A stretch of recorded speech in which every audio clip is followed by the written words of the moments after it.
பில்கிஸ் பானுவின் அயராத போராட்டம் திமிர் பிடித்த பாஜக அரசுக்கு எதிரான நீதியின் வெற்றிக்கான அடையாளம். குற்றவாளிகளின் காவலரே பாஜக தானே. தமிழ்நாட்டுல கூட அண்ணாமலைஜி காவலரா இருக்காரு. சிறுபான்மையினர்களின் பாதுகாவலர்கள் நாங்க தான் சொல்லிட்டு தெரியுற எடப்பாடி பழனிசாமி அவர்களுக்கு நெத்தி அடியா ஒரு பதில சொல்லியிருக்காரே. பொய் சொல்வது என்று வந்துவிட்டால் அதற்கு எல்லை கிடையாது. சிறுபான்மை மக்களுக்கு எதிரான ஒரு சட்டத்தை மத்திய அரசு கொண்டு வந்த பொழுது அப்போ அதிமுக என்ன செஞ்சாங்க? அதிமுக பிஜேபி கொண்டு வந்த தீர்மானத்திற்கு ஆதரவாக இருந்தார். இதுக்கெல்லாம் நியாயம் கேட்டுதான் நம்ம ராகுல் காந்தி அவர்கள் வர 14ஆம் தேதி நடைபயணம் போறாரு.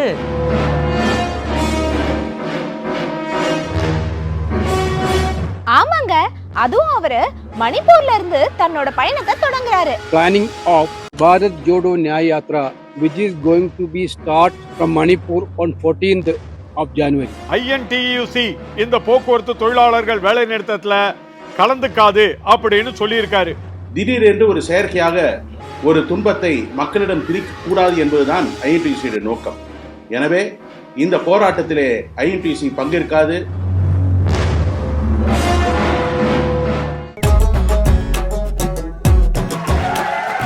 அதாகப்பட்டது மகாஜனங்களே.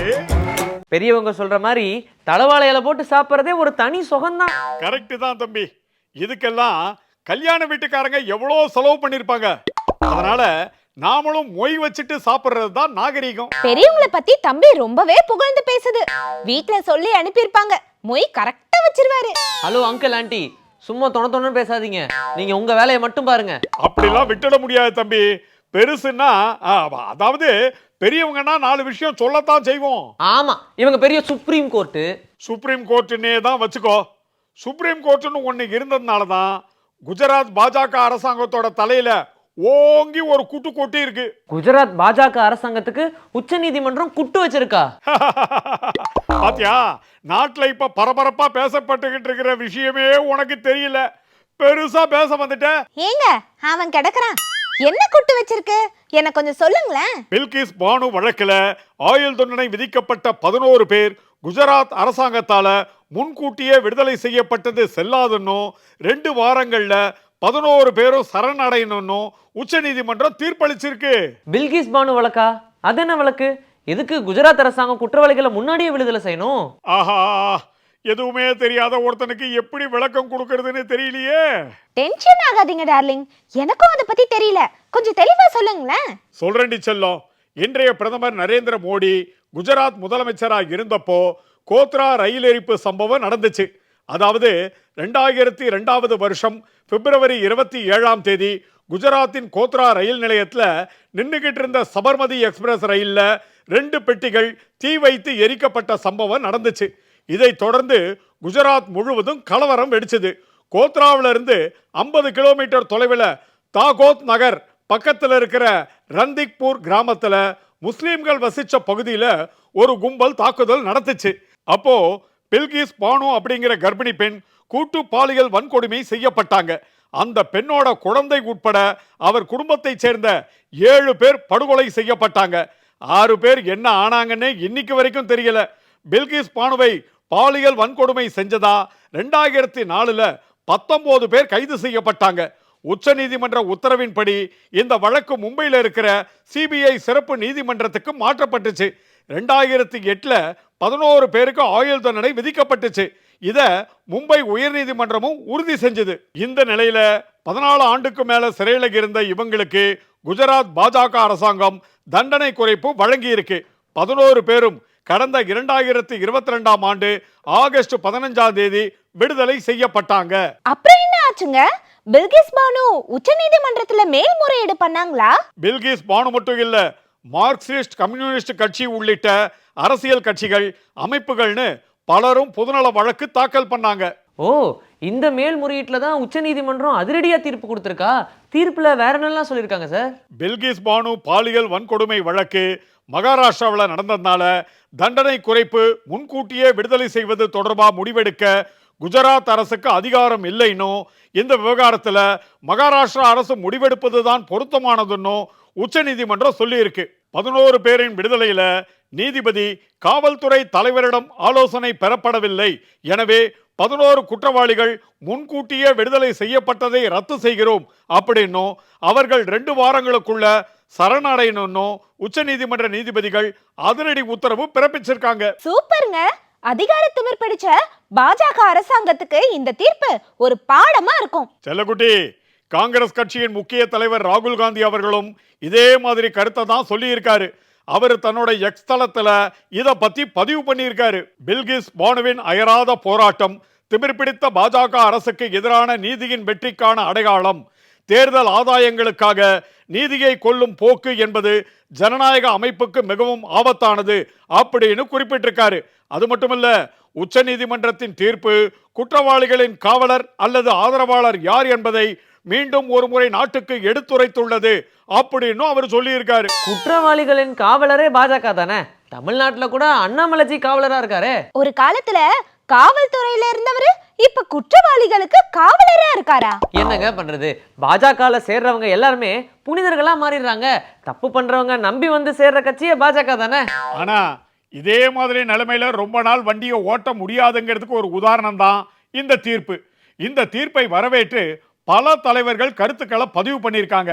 நம்ம பிரியங்கா காந்தி அவர்களும் தன்னுடைய எக்ஸ் தளத்துல இதை பத்தி குறிப்பிட்டிருக்காங்க. இந்த உத்தரவின் மூலம் பாரதிய ஜனதா கட்சியின் பெண்களுக்கு எதிரான போக்கு வெளிப்பட்டுள்ளது. இதற்கு பிறகு நீதித்துறை மீதான மக்களின் நம்பிக்கை மேலும் வலுப்பெறும். பில்கிஸ் பானு தனது போராட்டத்தை துணிச்சலுடன் தொடர வாழ்த்துக்கள் அப்படின்னு பிரியங்கா காந்தி அவர்கள் பதிவு பண்ணியிருக்காங்க. தமிழ்நாடு காங்கிரஸ் கமிட்டி தலைவர் திரு KS அழகிரி அவர்களும் இந்த விவகாரத்தை பத்தி பேசியிருக்காரு. அதை நீங்களே பாருங்க. குற்றவாளிகளை பாரதிய ஜனதா பாதுகாக்கிறது என்பதற்கு பில்கிஸ் பானுடைய வழக்கே ஒரு சான்று. பில்கிஸ் பானு உச்சநீதிமன்றம் சென்றார். உச்சநீதிமன்றத்தில் அவ்வாறு அந்த 11 குற்றவாளிகளை விடுதலை செய்தது தவறு, அரசு செய்திருக்க கூடாது, எனவே அவர்கள் மீண்டும் சிறைக்கு அனுப்ப வேண்டும் என்று சொல்லி அந்த 11 பேரையும் மீண்டும் சிறைக்கு அனுப்பி இருக்கிறார்கள். எங்க சிறுபான்மையினர்களின் பாதுகாவலர்கள் நாங்க தான்னு சொல்லிட்டு தெரியுற எடப்பாடி பழனிசாமி அவர்களுக்கு நெத்தி அடியா ஒரு பதில சொல்லியிருக்காரே, அத பாத்தீங்களா? பொய் சொல்வது என்று வந்துவிட்டால் அதற்கு எல்லை கிடையாது. சிறுபான்மை மக்களுக்கு எதிரான ஒரு சட்டத்தை மத்திய அரசு கொண்டு வந்த பொழுது இந்தியாவில் இருக்கிற சமூக நீதிக்காக போராடுகிற சிறுபான்மை மக்களும் நம்மவர்கள் என்று நினைக்கிற கட்சிகள் தான் அவர்களுக்காக போராடினார்கள். தமிழகத்தில் திமுக, காங்கிரஸ், மதிமுக, கம்யூனிஸ்ட் கட்சிகள், விடுதலை சிறுத்தை, பல்வேறு இயக்கங்களும் அதற்காக கடுமையான எதிர்ப்பு குரல் கொடுத்தார்கள். அப்போ அதிமுக என்ன செஞ்சாங்க? அதிமுக பிஜேபி கொண்டு வந்த தீர்மானத்திற்கு ஆதரவாக இருந்தாங்க. இன்னைக்கு அவங்களுக்கு ஒன்று புரிஞ்சிருக்கு. என்ன புரிஞ்சிருக்குன்னா, மோடியின் பின்னால் சென்றால் தமிழகத்தில் வெற்றி பெற முடியாது. சூப்பருங்க. மோடிக்கு பின்னாடி ஒளிஞ்சிட்டு இருந்தவங்க இப்போ ஓடவும் முடியாம ஒளியவும் முடியாம திண்டாடிக்கிட்டு இருக்காங்க. கூட்டணி கட்சியில இருந்தவங்க மட்டும் இல்ல, பாஜக ஆட்சியை எழுந்த மாநிலத்துல கூட இதே நிலைமைதான். ஓ, பாஜக முன்னாள் அமைச்சர் மேல மோசடி வழக்கு பதிவு செய்யப்பட்டிருக்கே, அதை சொல்றீங்களா? அடடா, எனக்கே அப்டேட் கொடுக்குறீங்களா? ஆமா, இது எங்க நடந்திருக்கு? என்ன பிரச்சனை? கர்நாடக மாநிலத்துல தாங்க நடந்திருக்கு. பாஜக முன்னாள் அமைச்சர் ரமேஷ் ஜார்கிஹோலி பெலகாவியில சௌபாகியா சர்க்கரை ஆலைன்னு நடத்திட்டு வந்துட்டு இருந்தாரு. இதோட வளர்ச்சிக்காக கடந்த 2013ஆம் ஆண்டு முதல் 2017ஆம் ஆண்டு வரைக்கும் கர்நாடகா கூட்டுறவு வங்கியில 232.88 கோடி ரூபாய் கடன் வாங்கினாரு. ஆனா வட்டி, அசல், அபராதம் எதையுமே முறையா செலுத்தல. இதனால மொத்த நிலுவை 439.7 கோடி ரூபாயா இருக்கு. கூட்டுறவு வங்கி பல முறை பணத்தை செலுத்துங்க அப்படின்னு சொல்லியும் அவர் கேட்கவே இல்ல. பாஜக ஆட்சியில் இருக்கிற தைரியத்துல அப்படியெல்லாம் அவர் பண்ணி இருப்பாரு. வாராக்கடனை தள்ளுபடி பண்றது பெரிய பெரிய முதலாளிகளுக்கும் பாஜகவை சேர்ந்தவங்களுக்கும் வழக்கமா நடக்கிறது தானே. ஆமாங்க, வங்கியில 500 ரூபாய் கூட இல்லாத சேல விவசாயிகளுக்கு அமலாக்கத்துறை சம்மன் அனுப்புறதும் இந்த மத்திய பாஜக அரசாங்கத்தோட ஆட்சியில தாங்க நடக்கும். சவுண்டே இல்லாம சீண்டி பார்க்கறது, தனக்கு எதிராக சத்தம் கிளப்பினா உடனே பம்மி பின்வாங்கிறது, இது எல்லாமே பாஜகவோட அரசியல் தனித்தன்மை. இவங்க ஆட்சியில அமலாக்கத்துறை கூட இப்படித்தான் பேர் வாங்குது. அது சரி, அந்த முன்னாள் பாஜக அமைச்சருக்கு எதிராக வழக்கு பதிவு செய்யப்பட்டிருக்கதா சொன்னீங்க? ஆமாங்க, வங்கி நிர்வாகம் பெலகாவில உள்ள விஸ்வேஸ்வரபுரம் காவல் நிலையத்துல புகார் கொடுத்திருக்கு.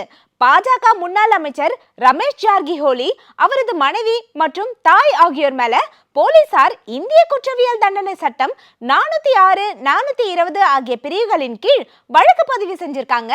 நாட்டுல இந்த மாதிரி நிறைய நடக்குது. இதுக்கெல்லாம் நியாயம் கேட்டுதான் நம்ம ராகுல் காந்தி அவர்கள் வர 14ஆம் தேதி நடைபயணம் போறாரு. ஆமாங்க, அதுவும் அவரு மணிப்பூர்ல இருந்து தன்னோட பயணத்தை தொடங்குறாரு.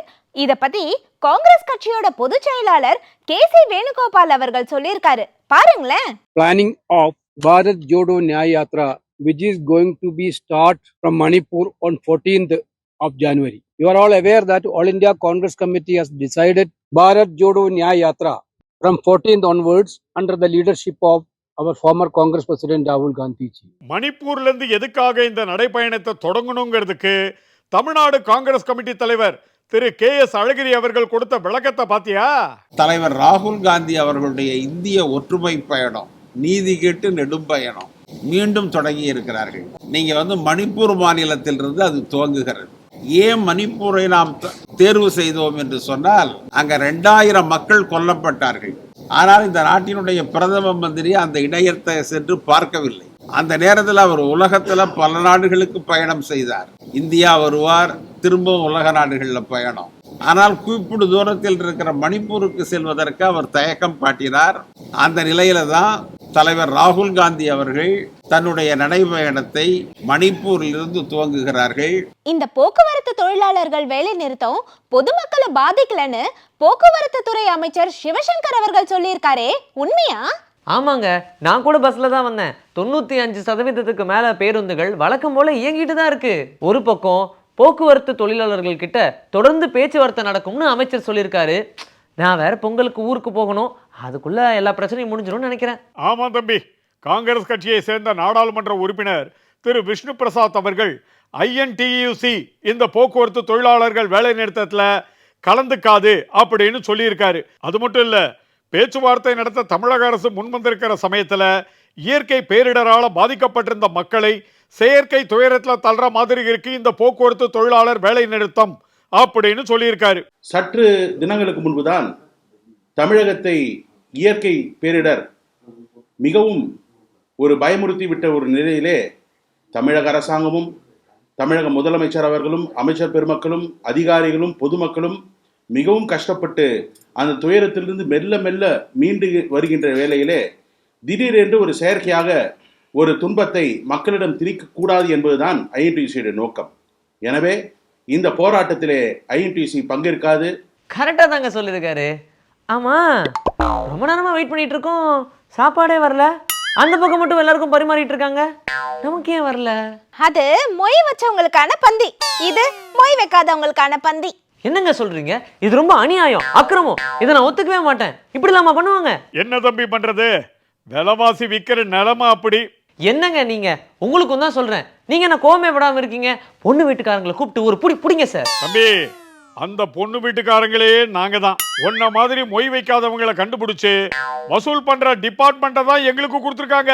ஆமாங்க, இவர் சூப்பர்வைசர், நான் டெபுட்டி சூப்பர்வைசர். ஆட பாவிகளா, கல்யாண வீட்டுல ஓசி சோறுக்கும் வச்சுட்டீங்களாடா ஆப்பு. அதாகப்பட்டது மகாஜனங்களே.